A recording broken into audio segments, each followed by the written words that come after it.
Milyong piso ang natangay ng mga hold-upper mula sa isang money changer sa lungsod ng Pasay kaninang umaga. Pero, merong pinagtataka ng mga pulise. Mistulang nabura daw ang kuha ng pang-hold up sa recording ng CCTV. Nakatutok si Marisol Abduraman. Ako ba yung unang tinutukan eh? Ako yung unang tinutukan. Babang may pera. Yung binaba ko na po. Minuwesta pa ng mga empleyado ng Sunrise Money Changer kung paano sila hinold up ng 3 tao sa basement mismo ng Metro Point Mall pasado alas 10:30 kaninang umaga. Paakyat na raw sila sa unang palapag ng mall, bitbit ang 7 milyong pisong cash nang bigla raw silang salubungin ng 3 lalaki na armado ng baril. Tinutukan sabay deklara ng hold up. Nagulat ako bilang sumulpot sa may pinto yung suspect. Tinutukan ako ng baril. Sabay sabi, baba mo yung dala mo. Binaba ko na. Sabay dapa. Tumayo na rin po ang dalawang kasama niya sa likuran namin at nagtutok na rin po ng baril. Natangay ng mga suspect ang 7 million pesos na dala nila. Sa investigasyon ng Pasay Police base sa kuha sa CCTV sa basement ng mall, 9:30 pa lang ng umaga at sarado pa ang mall, nakatabay na sa basement ang mga suspect. May mga sasakyang biyaheng Cavite kasi na pumipick up ng pasahero sa basement, kaya nagkunwari daw ng mga pasahero ang mga ito. At nang dumating ang mga empleyado ng money changer bitbit ang pera, agad daw hinarang ang mga ito. Lumabas sila ng basement using basement exit, na yung exit ng mga sasakyan. Doon sila naglakad, 3 sila. Mabilis daw na sumakay sa motorsiklo ang mga suspect na ipinarada lang di kalayuan sa mall. Isa sa mga inimbestiga ng Pasay Police ang anggulong inside job. Kasi maraming mga circumstantial na lumalabas dito sa mga investigation namin. At ito tinibigyan namin ng priority yung nasa loob ng building na wherein supposed to be provided by the private security guard. And pangalawa, doon sa basement din, nandun din located yung opisina ng security. Yes, sir. Ang palaisipan sa mga pulis ay ang kuha sa CCTV. Recorded kasi ang mga pangyayari mula alas 8 hanggang alas 10:30 ng umaga. Pero yung aktual daw na pang-hold up na, bigla raw naging itim ang kuha ng CCTV. Hindi na siya umikot yung camera. Okay. Iimbestigahan din daw ang umunoy hindi raw pagsita ng mga gwardiya sa mga suspect na dapat sanay hanggang waiting area pwedeng maghintay. Ganon din ang pagkakaroon ng baril ng mga suspect, gayong wala naman daw nakita sa CCTV na armado ang mga ito. Napaka-imposible ito na malaman ng isang suspect na meron tayong ganong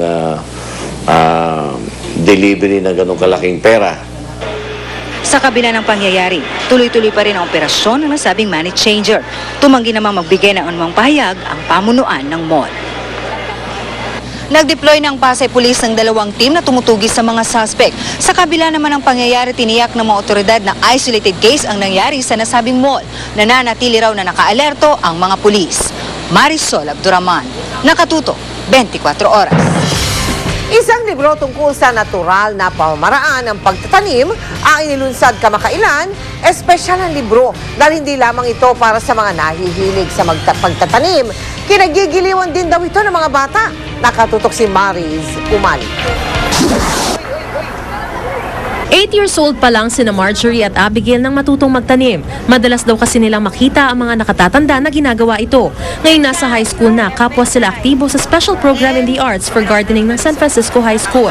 Kung sakali pong sila na lang po yung maiiwan sa pamumuhay nila, matututo po sila kung paano kumuha ng pagkain, kung paano po maghanap buhay gamit yung mga tinatanim po nila. Fresh na po yung mga aanihin natin. Tapos pag may mga naani po tayo, maaari po natin tong kainin. Tapos makakatipid po tayo ng pera. Sa panahon na babalot, di lamang ang ating bansa, kundi ang buong mundo na suliranin sa ating kalikasan, gaya ng global warming at climate change. Lalong mahalaga na mapagtuunan natin ang pansin ang pagtatanim. At mas maganda kung sa murang edad pa lang, gaya ng mga batang ito, ay mamulat na sila sa tamang pag-aalaga sa ating kalikasan.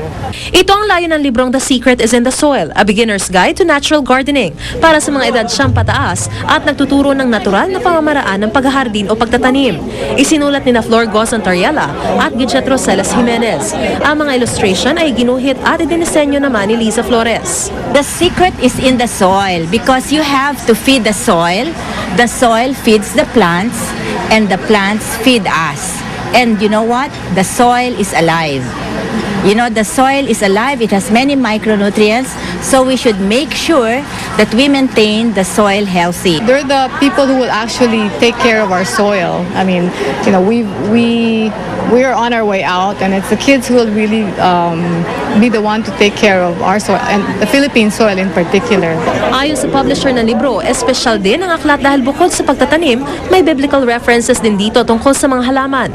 It is special because it not only teaches you how you can grow your garden in a natural way that will help your health, be healthy.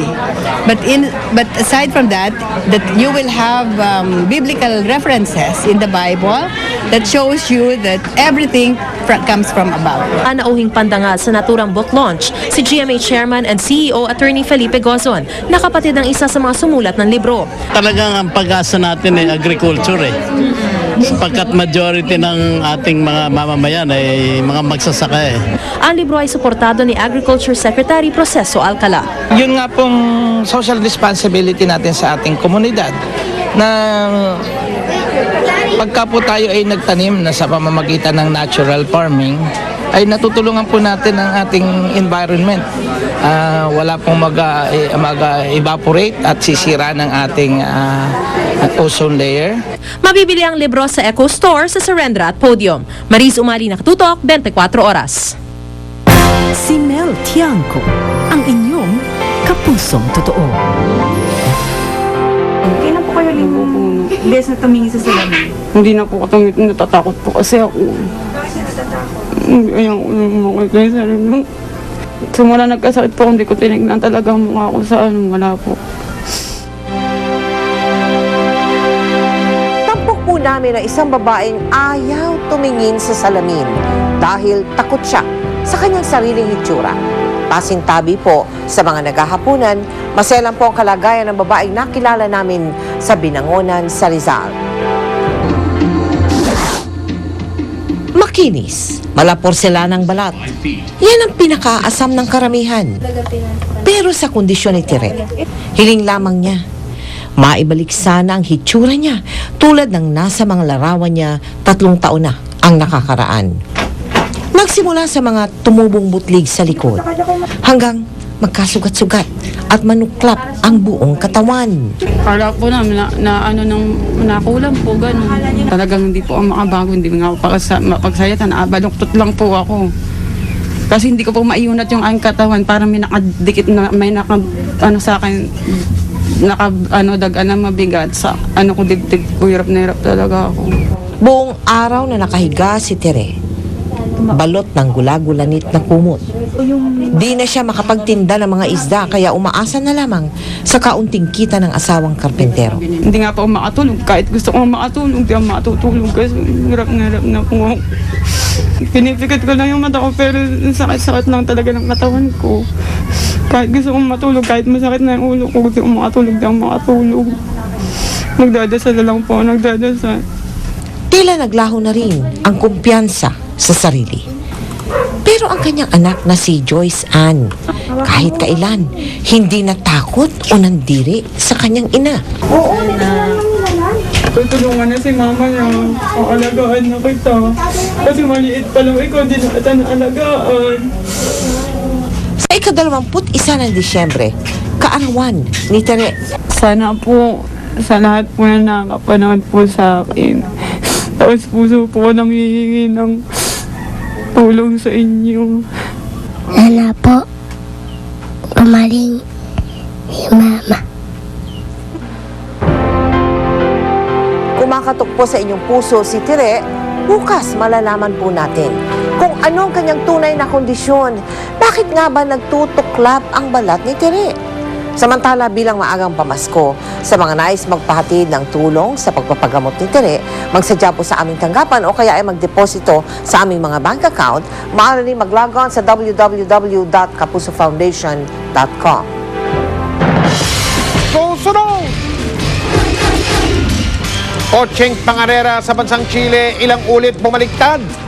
Ang driver, himalang nakaligtas.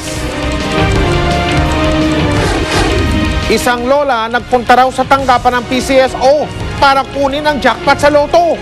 Malalaman natin ang detalye sa pagpapatuloy ng 24 oras.